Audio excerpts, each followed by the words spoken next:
from the Military Officers Association of America. Without objection, we'll enter that into the record here. Thank you. Mr. Scott. Thank you, Mr. Chairman. Mr. Chairman, I've known General McMahon for a long time now, and I can assure you that if he's in charge of resolving an issue, that you're going to get a satisfactory outcome. He takes it head on and has done a wonderful job, did a wonderful job at Robins Air Force Base. And I'm glad he's in the position he's in. I had a chance to talk with Mr. Henderson yesterday for a while. One of the things that I will tell you in the Bill of Rights that is important to me, and talking to the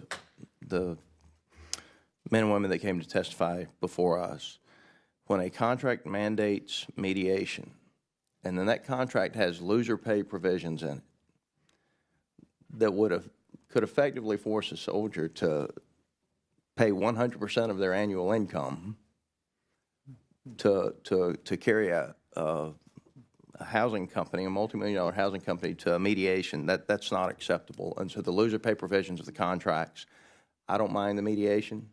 I'm happy that the mediator, as I understand it, is going to be part of the chain of command. But that's not a square deal or a fair fight for our soldiers to mandate mediation and then to mandate loser pay on our soldiers. With that said, I want Mr. Henderson. Hurricane Michael hit the southeastern United States October the 10th. Is the most pressing thing for the Air Force right now in your position as head of installations a disaster supplemental?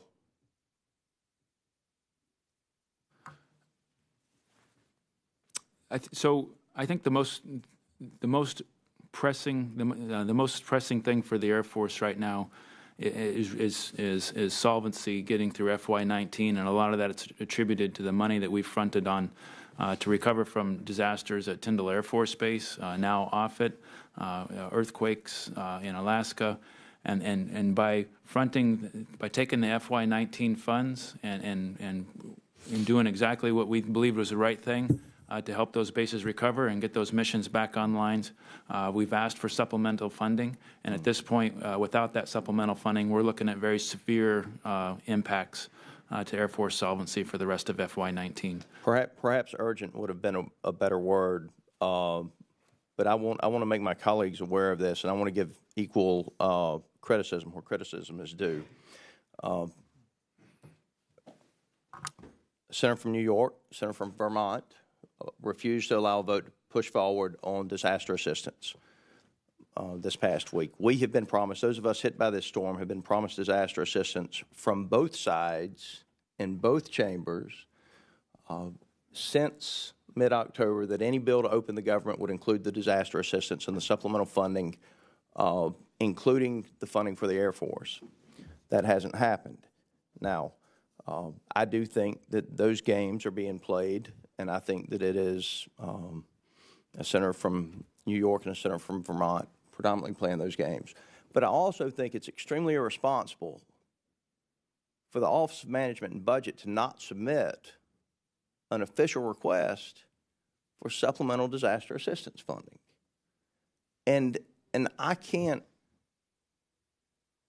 just can't understand, with the magnitude of the impact of these storms to our Air Force, to Readiness, to our installations, to the men and women in uniform, I can't understand why our Office of Management and Budget, controlled by my party, didn't submit a request for supplemental assistance, which I think is absolutely unacceptable. And I think it's unacceptable that Senator Schumer and Senator Leahy have played the games they've played with disaster assistance.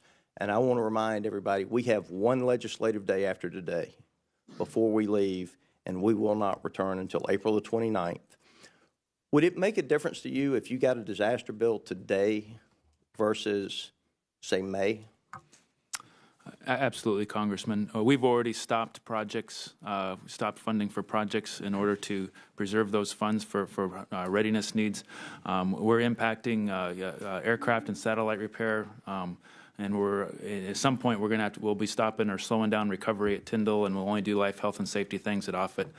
And that by deferring that money, since it's 1-year money, if there is supplemental funding, that means we have to come back and work twice as fast to get that executed at the end of the year. My time is about to expire. I have a tremendous amount of respect for you. I apologize for interrupting, but you're also, according to the Air Force, going to cut 18,000 training and flying hours starting over the next couple of months. Is that correct? That's